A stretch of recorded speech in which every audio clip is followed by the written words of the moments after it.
Boa tarde, gente. É um prazer estar podendo estar, estar nas residências de vocês, na casa de vocês.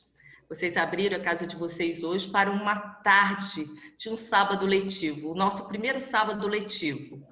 E esses sábados letivos, nós vamos ter 5 sábados letivos.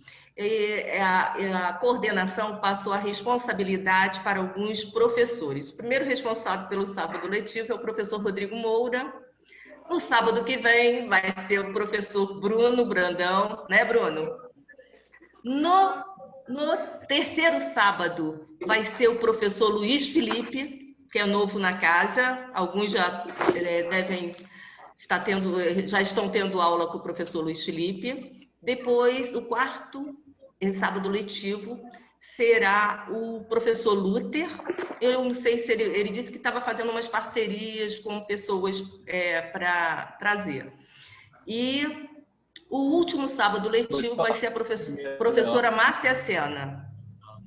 Então, é um prazer tê-los aqui. Esses sábados são contribuições, né, que nós estamos trazendo para agregar conhecimentos para vocês, uma vez que a vida acadêmica ela não é somente feita de sala de aula, mas ela perpassa também por palestras. Já que a gente está na pandemia, nós não podemos sair, fazer uma visita técnica, a gente não pode fazer tanta coisa que nós gostaríamos.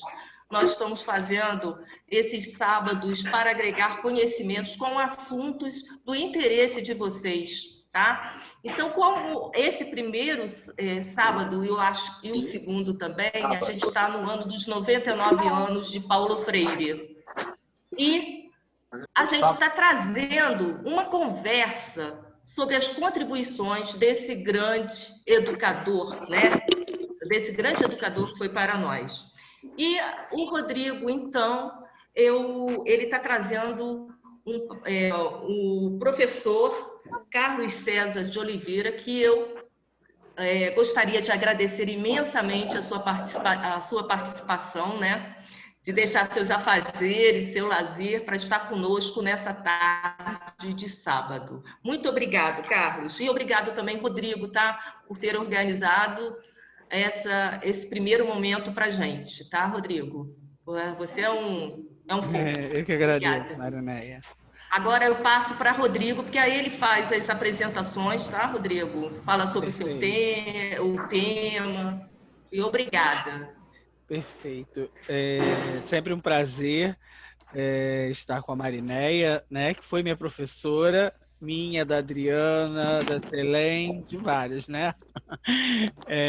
E esses nossos caminhos são caminhos de reencontros, né? Bem, hoje a nossa tarde será uma tarde sobre Freire, né? Um tema que me encanta, mas não é minha área de estudo, mas com certeza convidei uma pessoa maravilhosa que vocês vão amar para dialogar conosco. Quem não me conhece, eu sou o professor Rodrigo Moura, sou professor da Universidade de Vassouras do campus Maricá, agora dos 2 campos, né? Porque tenho alunos nos 2 campos, estou tendo o prazer de conhecer os alunos do campus Vassouras também, né? Estamos formando uma grande família, né? E que essa tarde de sábado não seja uma palestra, né? Seja uma troca, uma conversa. E conversa, a gente tem que conversar com gente boa, né? Boa tarde, professor. Boa tarde, meu amor, tudo bem? Eu trouxe para conversar conosco nesse momento. Antes de mais nada, o tema da nossa videoconferência é um olhar freiriano através da educação e política, né? Um tema bem atual, né? Falar de Freire sempre é atual, mais do que nunca é atualíssimo, né?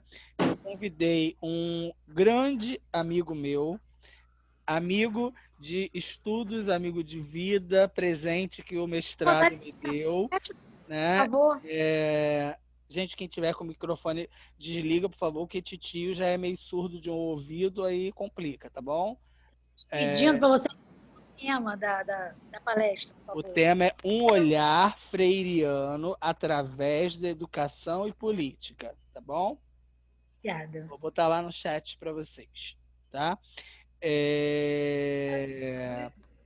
Então, para dividir a fala comigo, essa conversa com vocês, eu convidei esse amigo de vida, de caminhos, de encontros, né?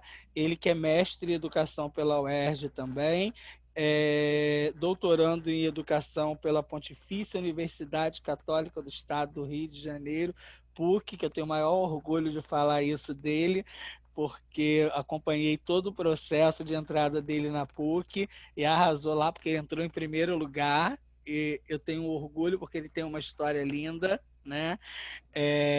Esse professor Cabra da Peste, Carlos Oliveira, muito bem-vindo, meu amigo. É um prazer dividir essa fala com você aqui hoje, nessa tarde. Olá, boa tarde a todos e todas. Bom, essas palavras vindo do Rodrigo não me surpreendem, né? E, de fato, a gente esteve muito ligado nesse processo recentemente de doutorado, né? E é sempre uma alegria, é sempre um movimento de muita troca, né? Como diria Paulo Freire, de muita boniteza, porque acaba sendo troca de experiências e, enfim, a gente conversa, as conversas vão sempre da análise de conjuntura, a pensar a educação, a discutir questões do cotidiano, enfim. Eu quero dizer da minha alegria, né, da minha grande satisfação de estar com vocês, o convite feito, né, por conhecer, né, estou percebendo o que não me é surpresa, mas assim uma tarde extremamente feminina, né?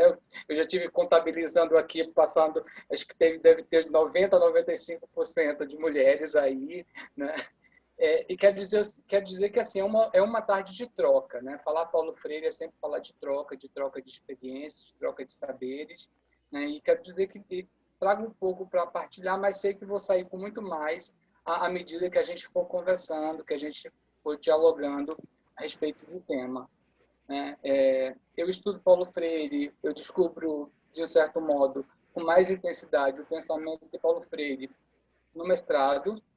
Mas aí, quando eu começo a estudá-lo ao longo do mestrado, eu percebo que lá atrás, já na minha alfabetização, eu já tinha tido esse encontro com Paulo Freire, né? Eu fiz o processo de alfabetização com palavras através do método de palavras geradoras, né? Que a gente vou retomar um pouquinho essa questão dos temas geradores, das palavras geradoras mais adiante. E aí eu fui descobrindo e fui problematizando essa presença freiriana ao longo da minha trajetória, né? Ao longo do meu percurso enquanto pessoa, enquanto cidadão, enquanto professor. Enfim, acho que é sobre isso que a gente se propõe a conversar, né, nesse diálogo com o Rodrigo e com cada um e cada uma de vocês. Eu queria, inicialmente, porque Paulo Freire também é poesia, eu queria iniciar essa nossa conversa. Eu trouxe uma poesia que não é do Paulo Freire, embora ele tenha escrito poemas, uma poesia do Braulio Bessa, sobre a força do professor. Braulio Bessa, que vocês devem conhecer, que é conterrâneo meu, visto que sou cearense, embora já esteja há 15 anos aqui no Rio de Janeiro. E o título do poema chama-se A Força do Professor. E diz o seguinte: um guerreiro sem espada, sem faca, foi seu facão, armado só de amor, segurando o giz na mão. O livro é seu escudo, que ele protege de tudo, que ele possa causar dor. Por isso tenho-lhe dito, tenho fé e acredito na força do professor. Nesse mundo tão cruel, somente a educação mata a fome da miséria, combate a corrupção. É possível que até mude o sistema de saúde desse povo sofredor. Eu insisto e repito, tenho fé e acredito na força do professor.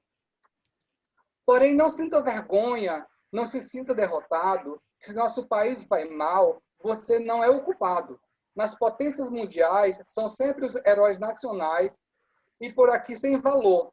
Mesmo triste e muito aflito, tenho fé e acredito na força do professor. Se um dia os governantes prestassem mais atenção nos verdadeiros heróis que constroem a nação, se fizessem justiça, sem corpo mole e preguiça, lhe dando real valor, eu daria um grande grito, tenho fé e acredito na força do professor. Na força de quem é forte, mesmo sendo enfraquecido, por não ser valorizado, por não ser reconhecido, por quem está lá no poder, assistindo padecer, sem ouvir nosso clamor. Se fosse diferente, se até o presidente se curvasse. Eu trouxe esse poema para essa porque... caramba. Não consegui entender se foi uma pergunta ou se foi uma referência.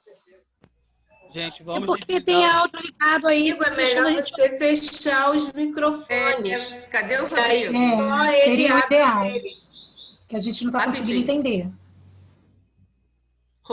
Gente, desativei os microfones. Agora o Carlos vai abrir o dele. E eu vou solicitar a vocês que só abram o microfone de vocês caso tenham alguma pergunta, alguma questão a ser colocada, ok?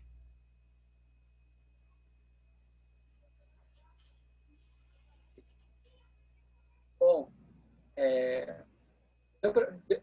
acho que deu para ouvir o poema, né? Isso ou não?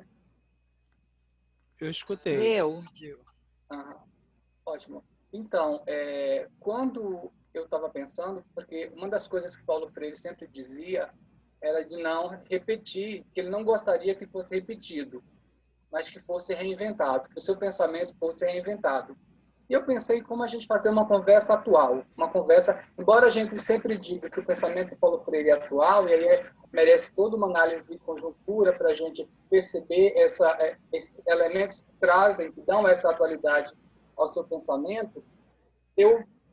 A escolha desse poema do Braulio Bessa foi para pensar, primeiramente, a força do professor Paulo Freire, para a gente pensar nesse movimento, e pensar também na força que cada um e cada uma de nós, né, temos nesse processo que é esse processo de construção da educação no Brasil, né? Uma educação que é fruto de muita luta, né, que é fruto do engajamento, que é fruto da participação, que é fruto de pensar e de problematizar a realidade. E é nesse sentido que a gente vai conversando, né? E eu quero sempre colocar que assim, a proposta é uma conversa, então, se a gente estiver conversando, se quiserem falar alguma coisa, é sempre muito bem-vindo, porque é assim que a gente vai crescendo, que a gente vai trocando experiências, que vai trocando saberes. Rodrigo, alguma coisa a dizer, meu amigo? Não, amigo, agora o início é com você. A bola é sua. Então, eu pensei para esse momento, a gente está vivendo um contexto de pandemia, eu preparei um pequeno slide aqui para a gente, para facilitar a nossa conversa, para dar um direcionamento. Deixa eu ver se eu consigo caminhar para a partir dele.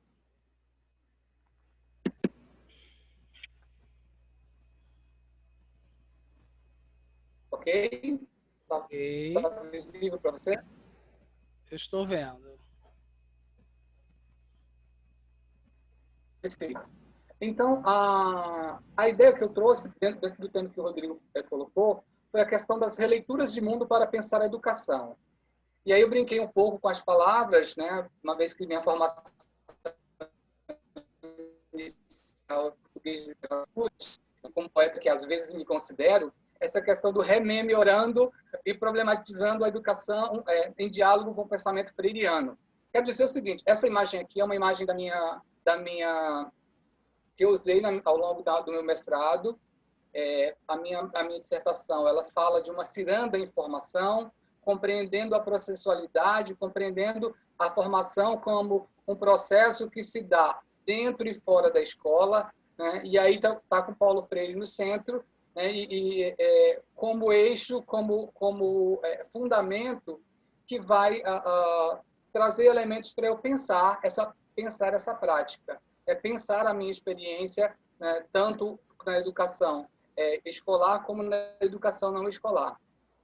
Bom, e aí eu fiz um recorte dentro do que me foi proposto na minha conversa com o Rodrigo, para discutir um pouco a questão das desigualdades sociais e como elas acabam afetando na educação, até mesmo para a gente fazer um gancho com a questão da educação e política proposta pelo tema. E aí eu já comecei fazendo um trocadilho, ao mesmo tempo parodiando, uma situação que tem sido muito crítica para fazer educação nesse contexto da pandemia, principalmente no trabalho com as classes populares, né, que é a questão do sinal da internet, de ter um local apropriado para estudar, de como a gente vai lidar com isso, de como propiciar ou fazer que os estudantes tenham acesso. Né? Aí, pegando isso, parodiando uma oração, mas também transformando em oração, eu trago nesse primeiro momento essa questão da reinvenção, né? Pelo sinal da internet, livrando os Deus que ela não caia, para que eu possa fazer as atividades e assistir uma aula, uma live. Obrigado, Pai, que me ajudou. A live que acabou e a professora que respondeu antes do sinal cair. Amém. Eu vou ler essa oração toda semana. Antes de iniciar. Foi uma forma de brincar, porque a gente vai ver mais adiante que tem uma imagem que eu trouxe para problematizar, que é o estudante na laje da casa dele, com o computador do lado de fora, com o notebook do lado de fora, meio que pela imagem, a leitura que você faz é que ele está tentando pegar o melhor sinal da internet para poder fazer as atividades. Enfim. E aí, considerando que Paulo Freire, em vários momentos, né, no livro Educação em Mudança, a importância do ato de ler, por exemplo, ele destaca a importância em ação cultural para a liberdade, ele destaca a importância das imagens, né, da leitura. Eu geralmente associo essa questão das imagens com a leitura de mundo, né, com a possibilidade de possíveis leituras. Então, eu resolvi trazer imagens para a gente conversar. Imagens que muitas vezes a gente recebe e acaba transmitindo, simplesmente compartilhando, passando para outra pessoa, sem sequer problematizar. E aí também essa fala é um convite a gente a problematizar, a gente a questionar, a criticar, a perceber o que está por trás daquelas imagens, né? O que elas nos dizem, que elementos elas nos trazem para pensar. E aí a gente vai chegar num elemento que Paulo Freire vai tanto tratar, que é a questão da ação e da reflexão, da praxis, né? Do agir e refletir. E é nesse movimento que a gente vai adquirindo a criticidade, que é uma outra categoria também bastante trabalhada por Paulo Freire nessa questão da emancipação, da construção da autonomia, como ele tanto coloca lá em Pedagogia da Autonomia. Bom, eu parto de uma questão geradora, né, de que maneira as imagens podem contribuir para uma análise crítica da educação e que elementos elas nos oferecem para pensar a dimensão política da educação, né? E aí eu já começo destacando, o Rodrigo posteriormente deve adentrar um pouco mais nisso, né? Mas assim, não dá para a gente pensar a educação deslocada ou distanciada da política. A educação em si ela é um ato político, né? Ela é um ato político por quê? Porque ela envolve uma série de questões, ela envolve realidades, ela envolve experiências, enfim. Então, nós temos vários elementos aí para pensar. Em que elementos ela nos oferece para pensar a dimensão política, estabelecendo um diálogo com Paulo Freire? E aí eu preferi não utilizar objetivos, mas chamar de sonhos possíveis.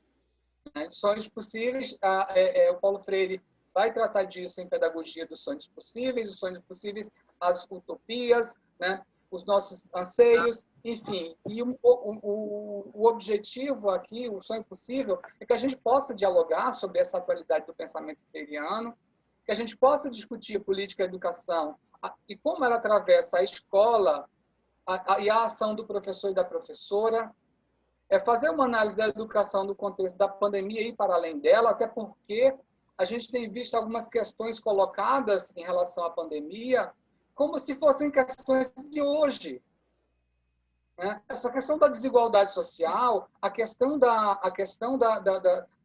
falta de acesso de estudantes das classes populares a bibliotecas, né, a internet, é uma questão que já vem acontecendo. Como no contexto da pandemia isso acabou tendo que ficando como única alternativa, então o problema acabou e se agravou ou ganhou mais visibilidade.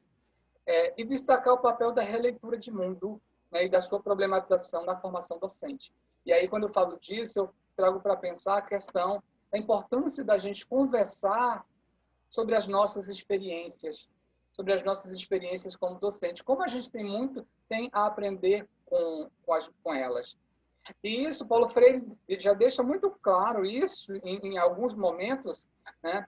Quando ele fala do diálogo e quando ele escreve, por exemplo, Aprendendo com a Própria História, com Sérgio Guimarães, quando ele escreve O Caminho se Faz Caminhando, com Miles Horton, quando ele escreve Essa Escola Chamada Vida, com Frei Beto, que são livros que são feitos a partir de diálogos. Ou quando ele escreve, por exemplo, Cartas a Cristina e Professora Cintia Não, que ele escreve em formas de cartas. E ele diz, eu prefiro as cartas porque as cartas me aproximam mais dos leitores, me dá uma ideia de comunicação, de diálogo muito mais próximo, né? Então, e a metodologia que eu chamo de que fazer, fazendo referência a um conceito que o Freire também vai utilizar, né, que diz respeito à ação, aos caminhos que a gente desenvolve, ele parte de uma interlocução com o pensamento do Paulo Freire e memes, imagens vinculadas em canais digitais, né? Então, é em torno disso que eu me proponho a conversar um pouco aqui com vocês, né, abrindo caminho para outras conversas, né, para outras conversas possíveis, né, e futuras.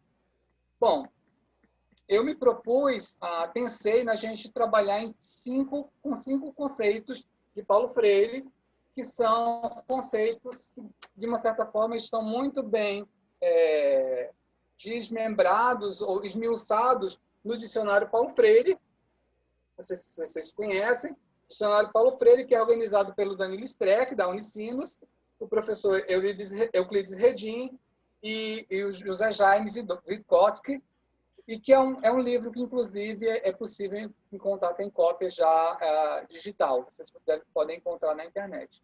Bom, e aí eu me proponho a trabalhar com esses 5 conceitos, pensar esses 5 conceitos nessa conversa com vocês, que é o primeiro conceito da curiosidade epistemológica, que ele vai colocar, né, que ele faz um paralelo. O Freire é um autor que ele está sempre, geralmente, ele trabalha com a perspectiva da dialética, então ele está sempre trabalhando com paralelos, né?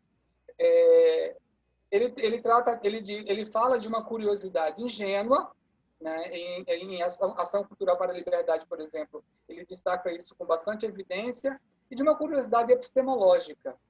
Ele diz que a curiosidade ingênua é aquela curiosidade que não nos mobiliza, mas a curiosidade epistemológica é aquela curiosidade que nos leva a pensar, que nos instiga a pensar, que nos provoca, né? Que nos impulsiona a buscar, a problematizar. E aí onde eu volto, mais uma vez, a falar da importância da gente estar problematizando as nossas experiências. Eu tentei organizar, inclusive, sob forma de um caderninho, né? Porque eu tenho visto vários professores e professoras, nesse momento da pandemia, fazendo registros de suas narrativas, fazendo registro das suas histórias de vida, fazendo registro do que está acontecendo, do que está provocando, do que esse momento tem resultado, né? Quais as angústias, quais as descobertas, né? Porque, de um certo modo, a pandemia acabou gerando um certo deslocamento, né? Levando a pensar, a buscar, a pensar novos caminhos, enfim. E aí, foi justamente essa curiosidade epistemológica que me fez a receber uma imagem no WhatsApp e falar assim, isso daqui precisa ser problematizado. E buscar, a partir dessa imagem, buscar outras imagens e fazer, de uma certa forma, uma análise hoje, né, a partir disso, né? O segundo conceito é o conceito de ação e reflexão, né, que é o conceito que, de um certo modo, já leva à criticidade, né, que é você pensar, é você olhar para a realidade, problematizar, buscar respostas, ir, voltar, pensar, repensar, enfim. Mas o conceito que trago é a questão da reinvenção, né, que eu já falei no início. O Paulo Freire destaca muito a importância de inventar, de criar, né, de você estar buscando novos pensamentos, novas leituras, e, por fim, a relação docência-discência, que a gente vai perceber um pouco, vai conversar um pouco a partir das imagens.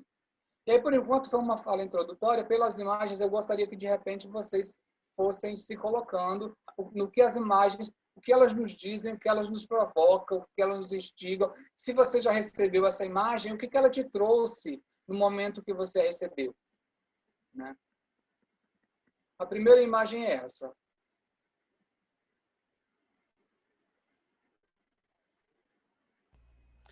Eu já vi um monte de mensagens que eu recebo. Né? Nós temos aí a mensagem, nós temos aí uma estudante, né? Enfim, e algumas mensagens que de repente a gente já ouviu, o Rodrigo já falou, né? Mas e aí? E aí? Como é que a gente pode... O fato de problematizar essas imagens já é uma atitude que, de um certo modo, já atualiza o pensamento do Paulo Freire. É simplesmente não somente transmitir como se propõe a educação bancária, né? Mas é parar, olhar e dizer o que essa imagem me traz, o que ela me faz pensar a respeito do cotidiano, a respeito da minha prática. Né? É um olhar que me leva a refletir, que me leva a pensar a realidade. E aí começam as falas. Professora, aqui é a mãe de fulano. E sobre a nota dele? O vídeo é muito longo, professora. Dá para resumir? Professora, perdi minha senha. Professora, poste o vídeo das aulas da plataforma e envie por e-mail. É preciso mais atividade diversificada. Ela sujou minha camisa, mãe. Mãe, o que tem para comer hoje? Mãe, olha ele puxando meu cabelo. Filha, cadê você? É que nem me liga mais. Né? E aí você começa a pensar na questão das relações e da importância das relações no contexto da escola. Né? Mais adiante a gente vai mostrar um pouco. Alguém gostaria de fazer algum comentário a respeito disso? O espaço é para essa conversa. Boa tarde. Boa tarde. Então, queria só acrescentar aí, se é uma realidade que eu digo que até eu vivo, né? Que enquanto eu estou aqui tentando me conectar com a professora até para relatar tudo isso que está de um lado, do outro lado tá minhas filhas aqui também falando tudo que está do outro lado. Então, você tentar conciliar tudo, né, que está dizendo aí no quadrinho, eu quase que me torno uma heroína, né? Porque você coloca na cabeça tantas coisas que você tem que fazer, tantas coisas que você tem que expor, tantas atividades, e no final tudo tem que dar certo, né? Eu acho que tem que dar tudo certo. E tendo um planejamento, né? Porque quando você não tem um planejamento, você não tem como organizar tudo que está prescrito no seu dia a dia. Então, eu acho que isso aí relata mais a nossa realidade, que todos vivem no momento.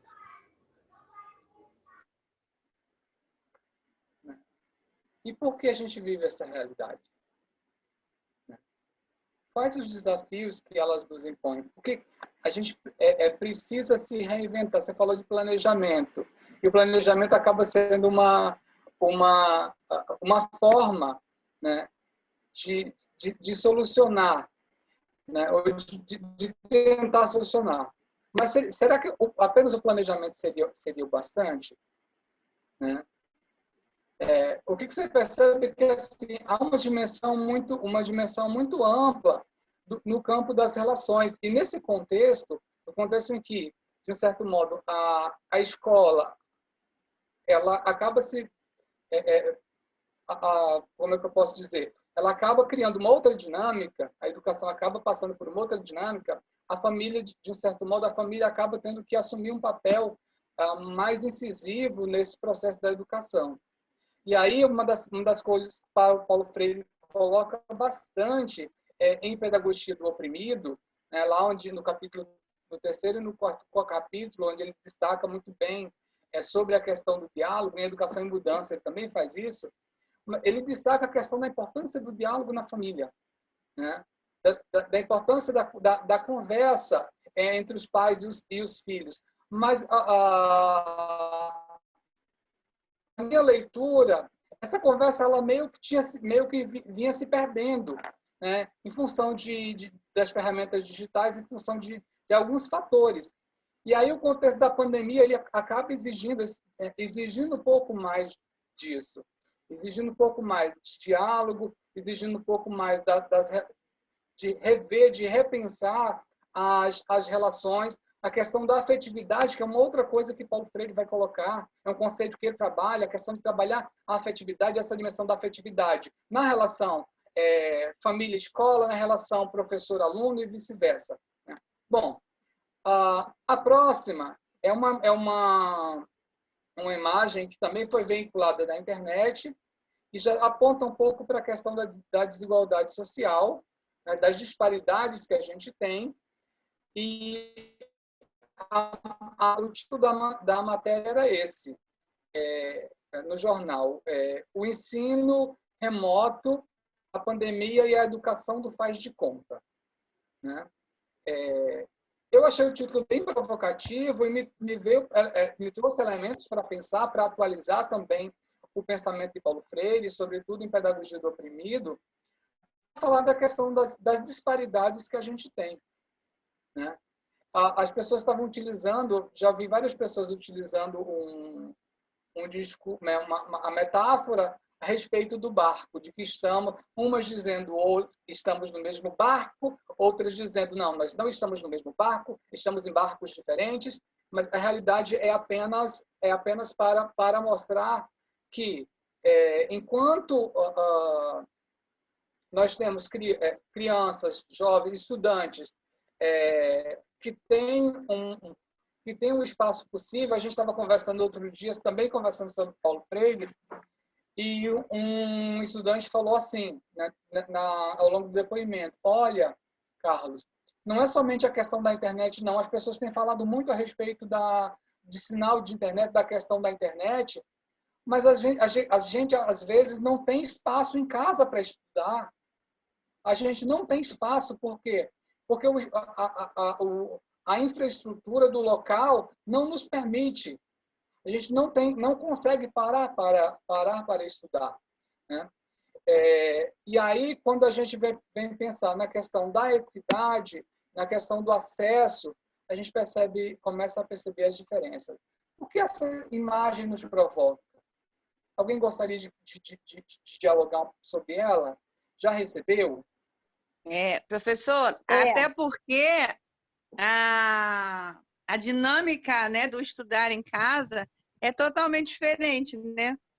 Umas imagens sobrepõem a outra, porque tanto a primeira quanto essa, porque às vezes você está ali no seu cantinho, chega alguém, é um cachorro que late, é outro telefone que toca, é uma criança que chora, né, para quem tem filhos. As crianças estão ali estudando, de repente a mãe precisa fazer alguma coisa, está trabalhando.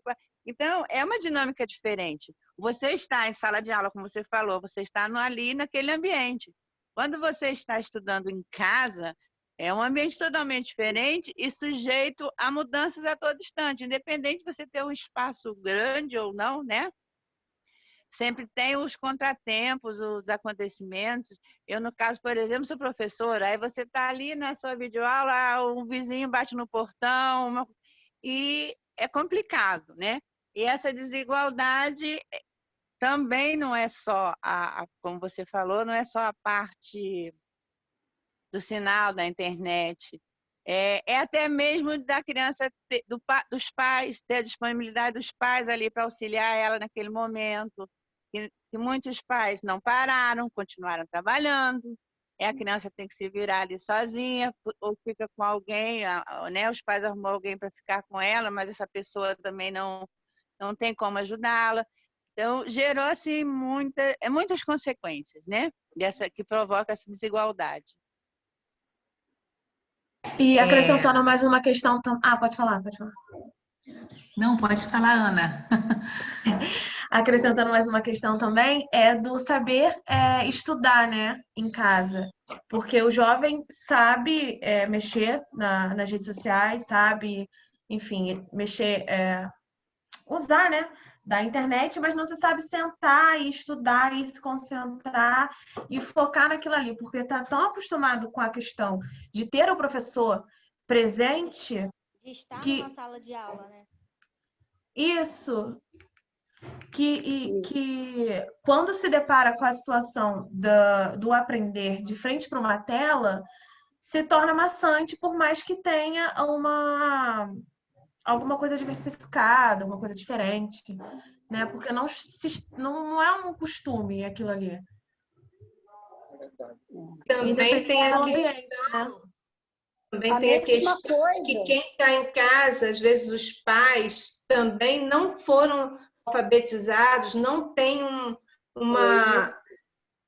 não conseguem ensinar porque eles também não aprenderam. Então, aí a criança está em casa, o pai tem que ensinar, mas o pai não estudou. Aí também tem essa dificuldade, né? Isso eu já vi muito também nas atividades dos meus filhos. Eu vejo até matemática, vou botar assim, às vezes o total é 20, eu vejo pais botando 25. Eu falei assim, acho que às vezes atrapalha até a criança, porque ele tem que ser o professor, mas ele também não sabe. Como é que ele vai passar o que ele não sabe? E o mais complicado de tudo isso são as famílias que têm muitas necessidades.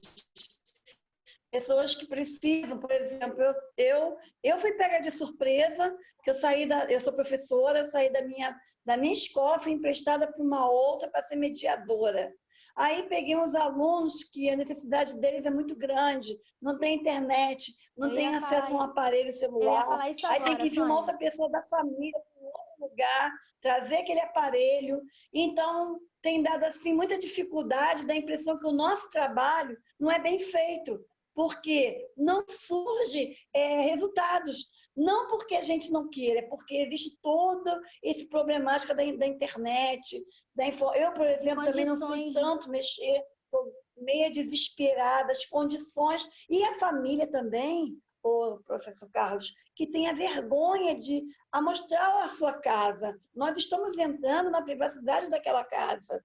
Eu tenho um aluno que toda a família se esconde na hora que ele está em videochamada comigo. Para mim também, eu fico constrangida por estar entrando naquela família. Então, isso tudo é muito complicado. Realmente, é uma coisa assim que deixa a gente assim, até assustada. Essa é a verdade, né? Por ser simples, né? Aquele ambiente simples. Você vê a simplicidade daquela família. Que não tem...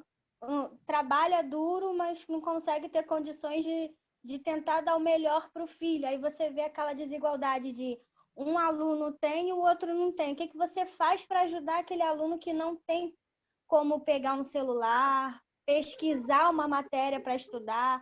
Eu lembro de uma matéria na televisão que o aluno andava até a Lan House para poder estudar. Levava o caderninho dele e ia lá para a Lan House para fazer os exercícios da escola, porque ele não tinha internet, ele não tinha computador, morava em uma comunidade. Isso também ajuda muito, dificulta muito o trabalho dos professores em si, porque você quer ajudar, mas ao mesmo tempo você fica na balança. O que eu faço? Isso também gostaria... parece um pouco... Pode falar. Bem rapidinho. Professor Carlos, boa tarde, aqui é a professora Adriana. Tudo bem? Eu, quando vejo essa imagem, fica até difícil não trazer, né, para a nossa realidade, assim. Eu vou usar um exemplo muito pessoal. Hoje eu atendi o telefonema de uma aluna do 3º ano, porque eu também sou professora da rede estadual, os colegas sabem disso. E aí tá esse dilema de volta, não volta, e agora foi anunciado que o 3º ano volta.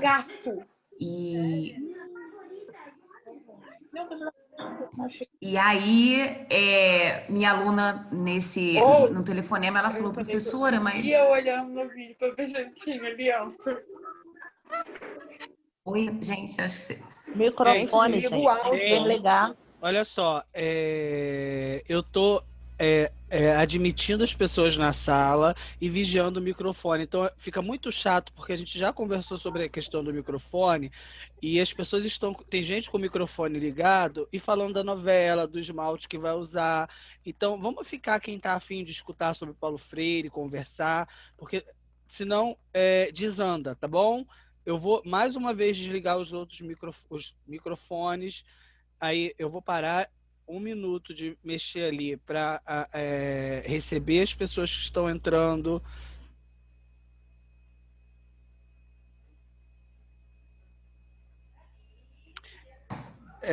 Adriana, desculpe os colegas que estavam ouvindo, tá? Pode reabrir seu microfone, por favor.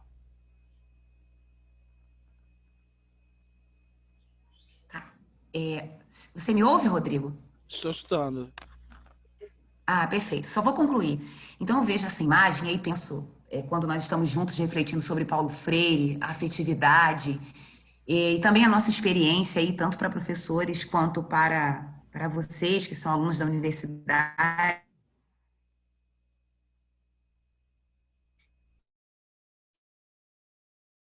Se envolver, né? E eu estava relatando, né? E ela chorava e falava, professora, mas eu vou retornar para concorrer, né, numa prova de Enem com quem já está muito mais estruturado em seus estudos mesmo que à distância, né, que são os da rede privada. Então, foi a primeira coisa que eu me lembrei, realmente, a gente colocar, né, dois grupos que estão tendo realidades completamente distintas nesse momento, é de doer. Chega a sangrar o coração de um professor. E aí, eu quero também convidá-los à reflexão do quanto que não só essa imagem, mas outras situações que envolvem os nossos alunos e também vocês que estão aí na graduação, impactam também, influenciam no que a gente sente aqui do outro lado. Só que nós, professores, muitas das vezes, temos que estar firmes, né? Porque são de nós que vocês esperam todo o apoio, todo o suporte, porque a gente ama o que faz. Mas eu acredito também que, já que a gente está falando de Paulo Freire, está falando de afetividade, é um convite à reflexão, né? Dos dois lados. Acho que é um convite recíproco para que nós possamos pensar um pouquinho. Estamos aí na Semana do Professor também. Quantas coisas estamos passando? Nem vou usar aí o exemplo barco, né? Se está no mesmo barco, se não está no mesmo barco. E eu conversei isso, esse período também, no início da aula. Estamos todos passando por um momento muito difícil e eu quero agradecer, porque essas imagens já estão, assim, contribuindo aí com as minhas reflexões na Semana do Dia do Professor. Era só isso, Rodrigo. Muito obrigada. Então, eu acho que é tipo o que a gente estudou ontem com a professora Gabi. Não vai ser só tipo uma técnica. A gente vai ter que estudar um meio para ver como que a gente pode dar acesso a todas as crianças, para ter, não todo, tipo, todas da escola, para ter um acesso melhor ao material, alguma coisa do tipo, que seja acessível a todos da escola. Foi o que eu entendi.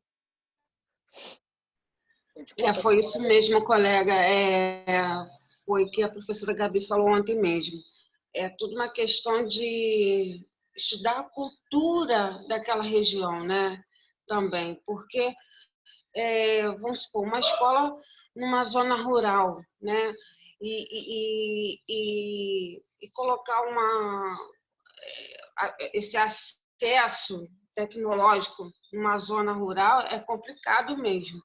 Então, é toda uma questão de estudo cultural daquela região, daquelas crianças, para onde possamos fazer uma adaptação que seja favorável a todos, né? É isso mesmo. É muito complicado é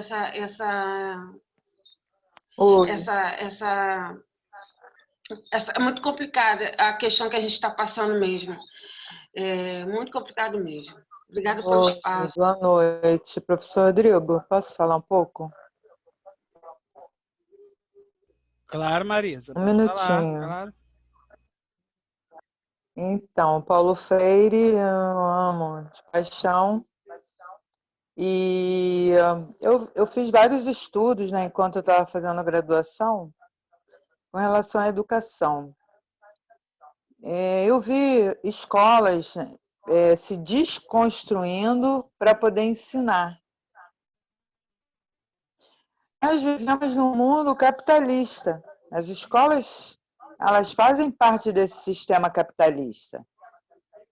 Para haver uma inclusão, uma melhoria dentro da educação nesse sistema capitalista que nós vivemos, com pandemia ou sem pandemia, né?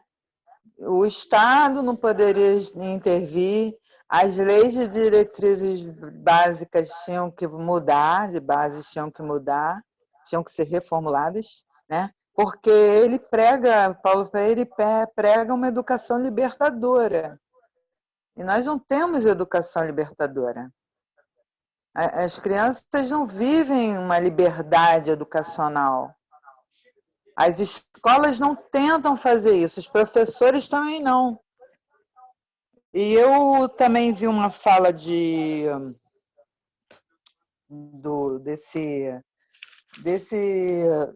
meu pai, do PDT, que o senhor gosta beça.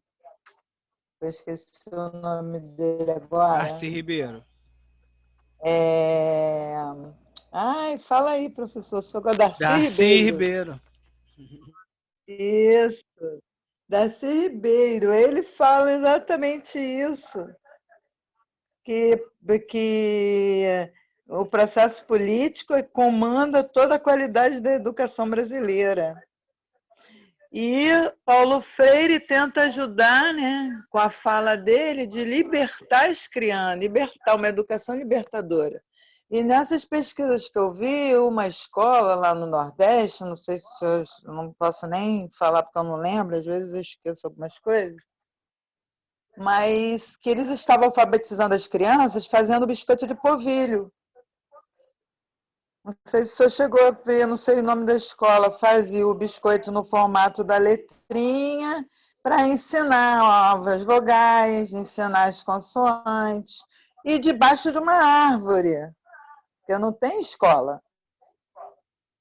Então, assim, nós aqui, dentro do sistema capitalista, né, no formato capitalista, dentro do sistema como professores, é muito difícil a gente incluir pequenas e singelas formas de educação libertadora, porque existe toda a burocracia, todas as leis, todas aquelas coisas que não funcionam e eles não deixam o professor empregar de outra forma.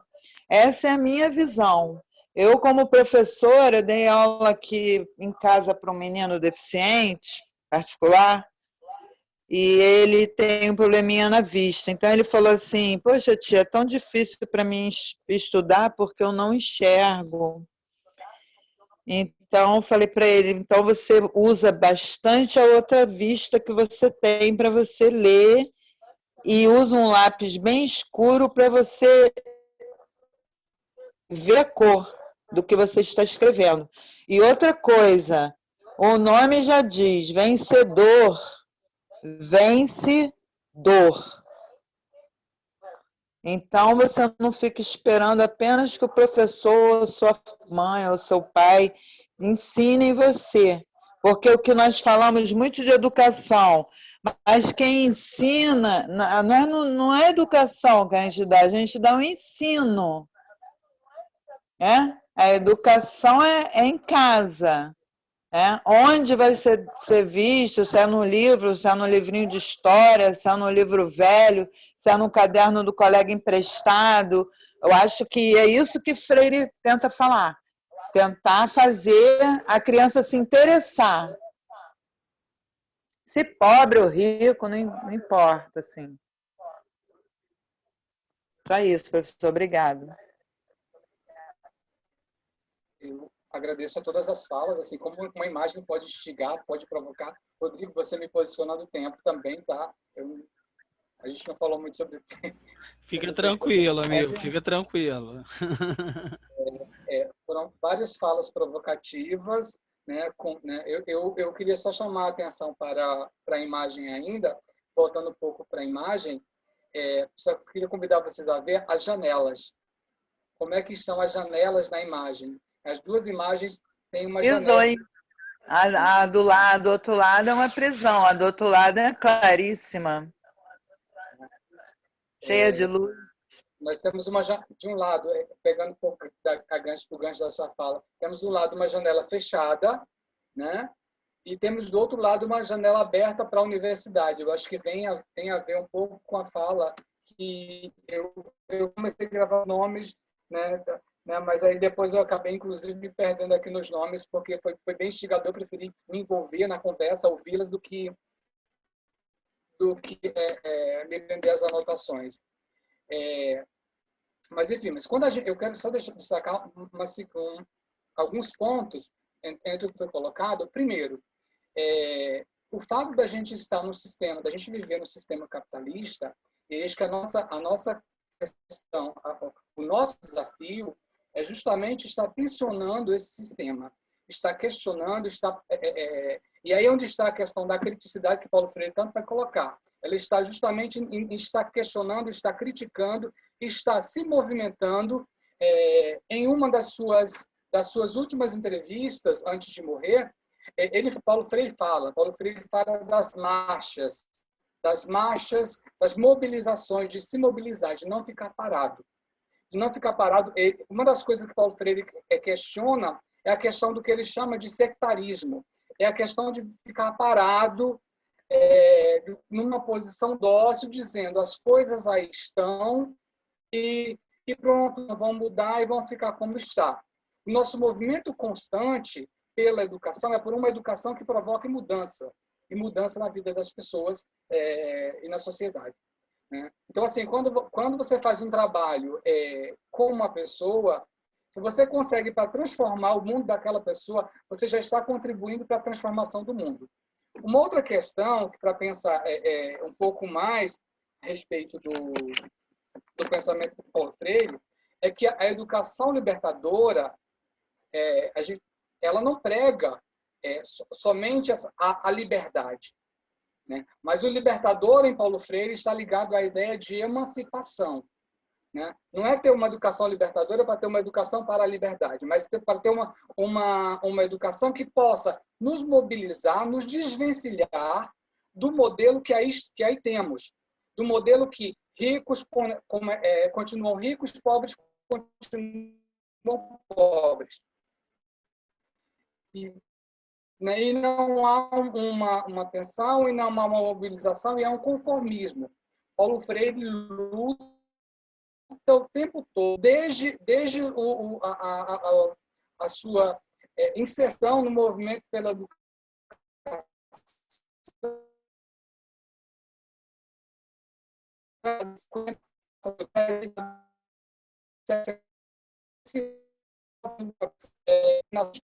então são elementos para a gente pensar. Então, quando a gente fala de pedagogia libertadora, a gente está falando de uma pedagogia crítica e problematizadora, contrária à pedagogia tradicional, a modelos tradicionais, onde o foco é apenas a transmissão, né? O professor que ensina, o aluno que recebe e pronto, e não há essa problematização. E eu tentei trazer isso, procurei trazer isso nessa nossa conversa, rompendo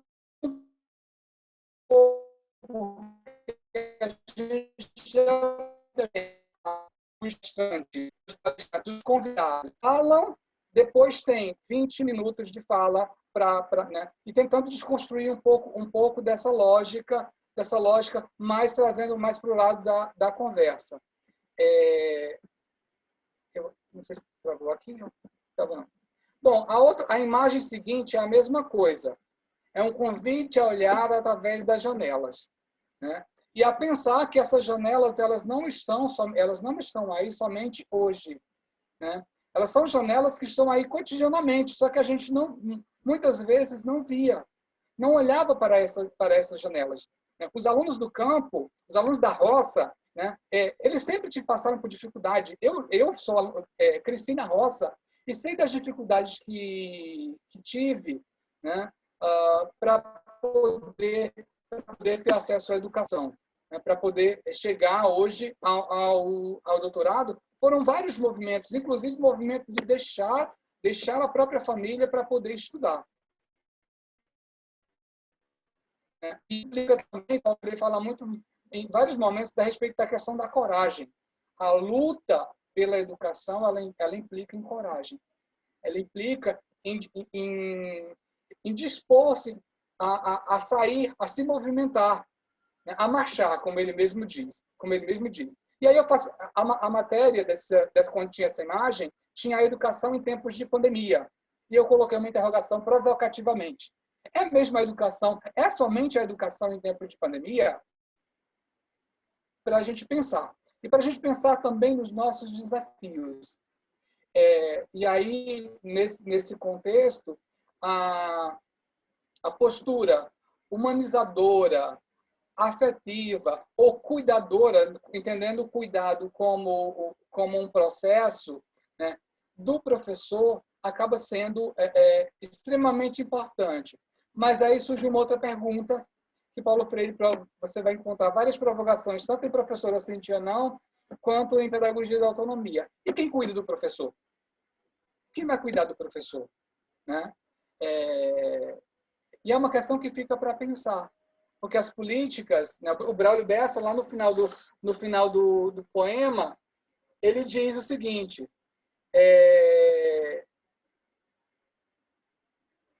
se até um presidente se curvasse a professor. Coisa que não acontece no Brasil, sobretudo hoje, né? Onde professores são perseguidos. Professores e professoras são perseguidos e perseguidas, né? E tiveram que se reinventar. Lá nas falas, eu não lembro se foi a Suelen, ou uma das estudantes falou o seguinte, a respeito da questão de eu sou professora, os desafios que eu estou tendo. De fato, porque foi um contexto que pegou os professores de surpresa. O professor, de repente, tendo que se reinventar. O Rodrigo falava, criei um arsenal aqui para poder dar conta desse momento, né, de aulas digitais. Muitos professores precisaram disso. Eu estava vendo uma colega minha que é professora, criou um cantinho na casa dela, que é o cantinho das lives. Criou, padronizou para ficar